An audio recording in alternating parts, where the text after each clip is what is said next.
2, 1. Welcome to the Unspeakable Truth podcast. I'm your host, Dusty, along with my wonderful lady host, Erica and Jen. Today, we're bringing back Micah Dank. And Erica, Jen, tell them what we're talking about because I already forgot. Because I'll let Jen do it. I don't know if I'm pronouncing it right, but it's the Enuma Elish. Yes. Okay, which is the Babylonian creation myth. They were found there were 7 tablets discovered, and it explains, the world's creation. Well, I'll be damned. So, Micah, I just want to start off by saying I did not research this, man, but it's not because I don't care or I didn't care. It's because my wife we're in the process of buying or trying to buy a house, and I've been very stressed out because getting divorced and selling your billions. Yes, that's it. I've been stressed out because I've been trying to pay off all my old debt. So I've spent lots of money in the last week, and so I'm like all like, oh fuck, I've spent money. So yeah, it's just I apologize, but hey, I'm looking forward. I'm kind of glad I didn't research it because now it's going to be like a story to me, and I'll be able to just kind of listen to you and enjoy it. So go ahead, Micah, take it away. All right, so basically we can.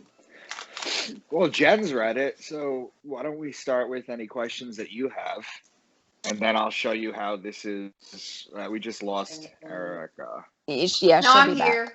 She'll be back. Gotcha.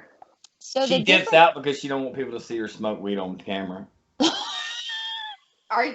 that what you think? That's hilarious. Okay, anyway. I actually give 2 craps. Go ahead.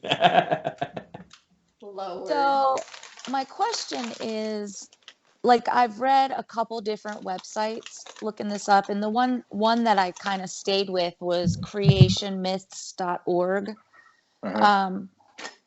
Mike, reading the story, it got me thinking, and it's true for all religions, no matter what God you believe in. Who created these gods or God? Because if we had to be created, right? And the universe had to be created, how were they created? Well, there is a singular force out there. There is a singular force out there that is infinite, and it is loving. And the reason that all this kind of crazy thing happens on Earth is because Earth is a free will zone. See, evil doesn't come from God. Okay, evil is a human creation, and it doesn't have anything to do with original sin, and we're all sinners because of it. It has nothing to do with that. It has to do with the fact that we have free will, and with free will, you have a choice to do good or bad. So it's a duality that's on Earth. And that's why they talk about all these gods coming down here, because all these gods come down here and they just talk about how they're here and then they do whatever they want because it's free will. There's other areas in the universe that aren't free will zones, which is why they all come here. Because they have what other areas? Where? Do you know? Or? No, I mean, areas like the Pleiades, there's a Pleiadian star cluster, the Andromeda star cluster, they have their own entities. There's a guy named Robert David Steele who used to be CIA who says that there's at least 100 planets with life. I've heard his name before, and I've also heard, Jason has talked about Palladian gods. So Gotcha. That's very interesting. So it's kind of like, if you think about it, it's kind of like here on Earth, we have different countries. Some countries have communism. Some countries, we're a free country. Even though we have laws, you still have pretty much free will to say what you want and do what you want. And, as long as you abide in those laws. Okay. So that I understand. I can wrap my head around. Would you believe me if I told you that the Enuma Elish is also an astrology book too? I figured it was. Now, this is the first book outside of the Bible or the biblical esoteric text, like the Book of Enoch or something that we've done. Okay. But when I went through this, I found the same exact stuff. Okay. You start at tablet 1, it says, at a time when even the glories above had yet to be named. And they're talking about the time before the zodiac was in place. Okay? And it says, and the progenitor Tiamat, the mother who gave birth to it all, intermingled their waters, producing neither field nor marsh. Okay? They're talking about the mother who gave birth to it all, the creator, who intermingled the waters. Those are the water signs, Pisces and Aquarius, producing neither field nor marsh, because in the zodiac, metaphorically, the first 2 signs are waters, right? They're waters, and that's before there's land. See, the first land sign would be Aries, the ram, because it's on land. Okay? It says, raise the war cry, make them pay for what they've done. They're talking about Aries at that point, who's the ruling planet of Mars, who's the god of war. So anytime you're talking about war, you're talking about Aries. Here's a sentence that I'm sure you've read this, but they have it constantly. This is a constant sentence throughout the Enuma Elish.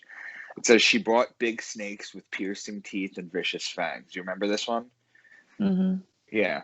Their bodies she had infused with poison rather than blood, and she caused these raging dragons to emit deadly beams. So this is talking about Ophiuchus, the snake bearer, also known as the 13th sign. Also, the raging dragons, or Draco the dragon.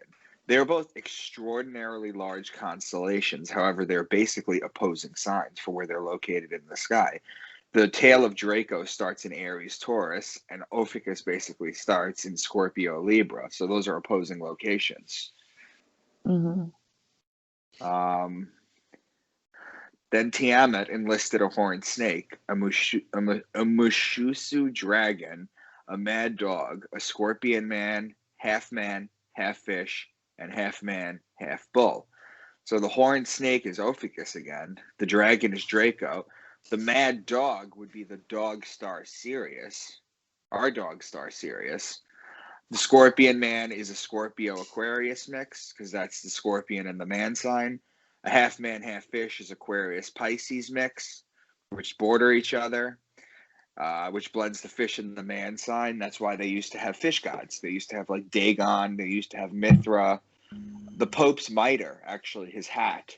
If you take the Pope's hat, that big white frilly thing, and you turn it on its side, it looks like a fish head.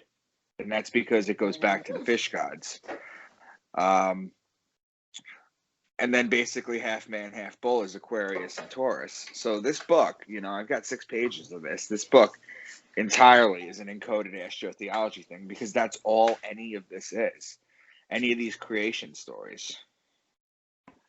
That's very interesting, man. It is way interesting. And to hear those names being used in movies with the likeness of what it is crazy.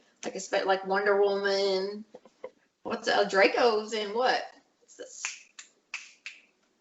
Game of Thrones. Game of Thrones, yes. I think you'd use this. Right. How people have always said, the movies are real. You know what I mean? In terms of when you talk about separate, different universes and gods and stuff like that. You know what I mean? Yep. So all this stuff is so interesting to me. Yeah. Blows my mind. And I've noticed stuff because I started rewatching Game of Thrones over the weekend. Uh-huh. And watching it a second time and Just knowing what I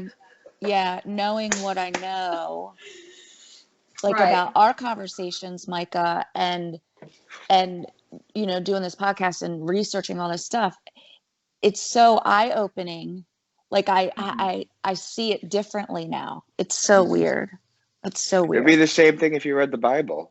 You come across something like in tablet 3, it says that we might have a discussion, gather them for a feast, and give them plenty of bread to eat and the best of wine. Well, the bread is Virgo, the lady with the wheat stalk, and wine is in Libra. So whenever you come across these key words, you already know what you're looking for. Mm-hmm. When you're reading it, it's a completely different way to read it. Yeah.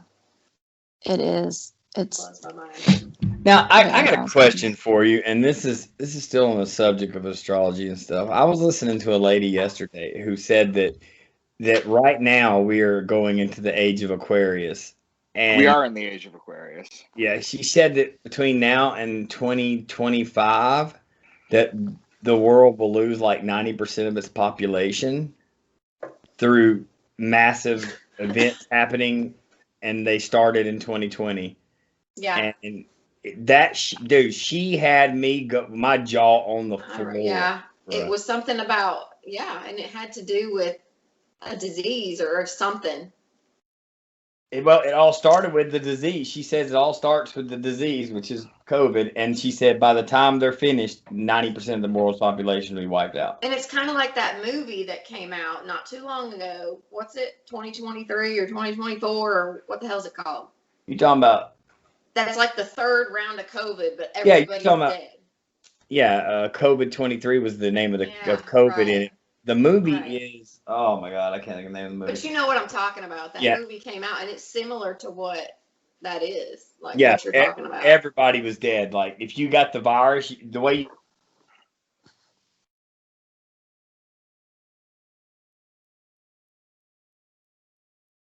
Did everybody freeze up? I'm here. Yeah, I see you moving. Dusty and Erica are frozen. So anyway,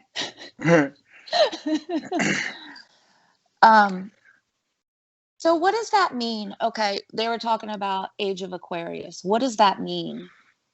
Okay, so the age of Aquarius is very easy to know. Okay. Whatever age we're